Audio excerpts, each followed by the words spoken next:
नमस्कार, आप देख रहे हैं जेबीटी लाइव और मैं हूं शंकर दत्त पंत। नजर डाल लेते हैं मध्य प्रदेश की तमाम बड़ी खबरों पर। खबर इंदौर से है। कांग्रेस के वरिष्ठ नेता और मीडिया विभाग के प्रमुख जयराम रमेश ने केंद्रीय मंत्री ज्योतिरादित्य सिंधिया पर जोरदार हमला बोला।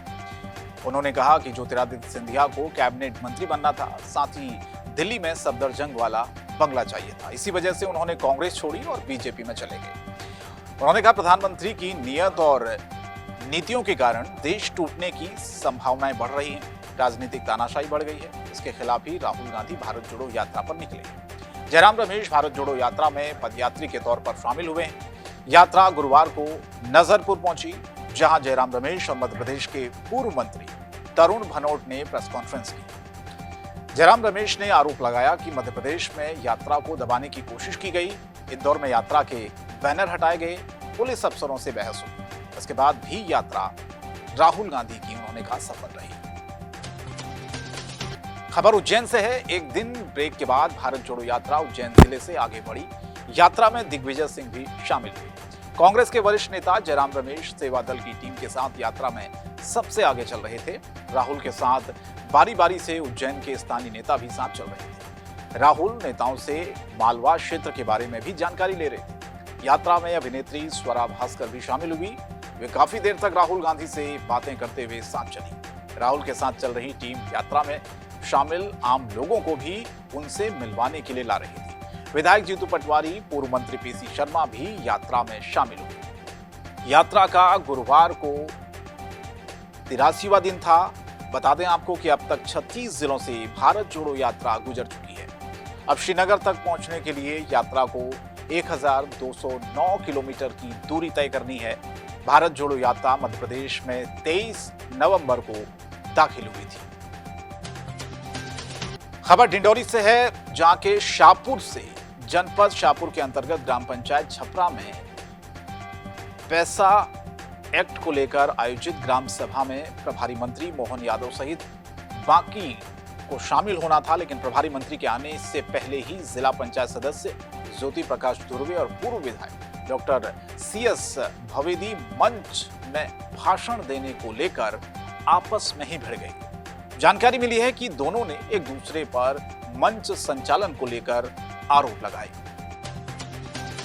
खबर जबलपुर से है। जबलपुर के शाहपुरा में जगह जगह अवैध रेत खनन का खुलेआम कारोबार चल रहा है। नदियों का सीना छलनी हो रहा है। जबलपुर के बरगी विधानसभा क्षेत्र में नर्मदा में रेत खनन धड़ल्ले से हो रहा है। ठोस कार्रवाई नहीं होने के चलते रेत ठेकेदार के हौसले बुलंद हैं। सवाल है कि प्रशासन की जानकारी में होने के बावजूद कार्रवाई न होना कई सवाल खड़े करता है।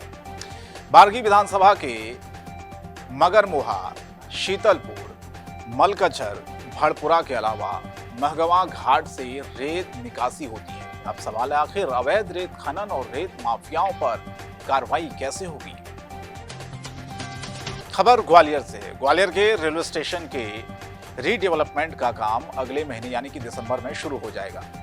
करीब 462 करोड़ रुपए की लागत से रेलवे स्टेशन के जीर्णोद्धार का काम दिसंबर से शुरू होकर अगले 2 साल में पूरा होने की उम्मीद की जा रही है। ग्वालियर के महाराजपुरा स्थित राजमाता विजयराजे सिंधिया विमानतल के विस्तार के साथ ही शहर के रेलवे स्टेशन का पुनर्निर्माण किया जाना है और इसी के चलते बुधवार को रेलवे द्वारा एक प्रदर्शनी भी प्लेटफॉर्म नंबर 1 पर लगाई गई, जिसमें शहर के कई स्कूलों के बच्चों ने स्टेडियम के रीडेवलपमेंट के मॉडल को देखा और उसकी तारीफ की। उन्होंने रेलवे द्वारा लगाई गई इस प्रदर्शनी और मॉडल को खूब सराहा।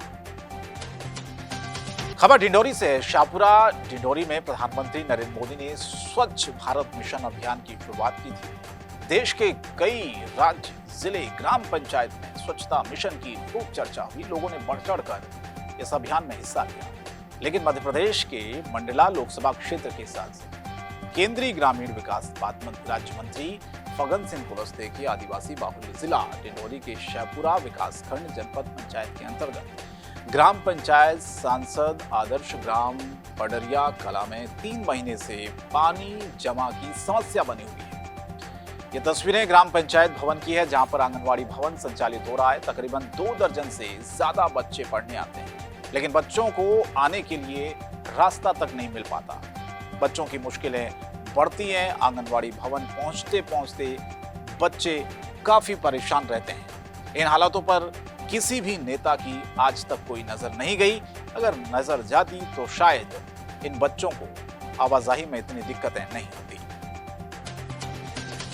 खबर बैतूल से। नर्सिंग परीक्षा में लेट लतीफी का आरोप लगाते हुए जीएनएम के सैकड़ों छात्र एबीवीपी के नेतृत्व में रैली निकालकर जिला प्रशासन को ज्ञापन देने पहुंचे और 7 दिनों में कार्रवाई नहीं होने पर आंदोलन की चेतावनी दी। बैतूल में अखिल भारतीय विद्यार्थी परिषद के बैनर तले गुरुवार को जीएनएम नर्सिंग के सैकड़ों विद्यार्थियों ने सड़क पर उतरकर नर्सिंग परीक्षा में लेट लतीफी का जमकर विरोध किया।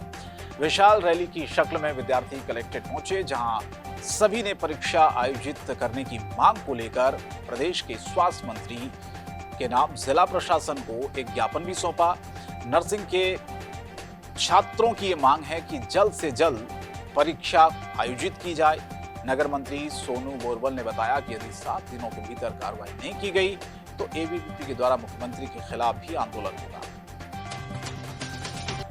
नागदा में आदित्य बिरला समूह की सिम स्टेपल फाइबर डिवीजन में 1 दिसंबर से ले ऑफ घोषित। बुधवार को बिरला ग्राम के गेस्ट हाउस में सुबह 11 बजे से दोपहर 1:30 बजे तक उद्योग प्रबंधन व संयुक्त ट्रेड यूनियन के पदाधिकारियों के साथ बैठक के बाद प्रबंधन ने उद्योग के पावर हाउस गेट पर ले ऑफ का नोटिस चस्पा किया।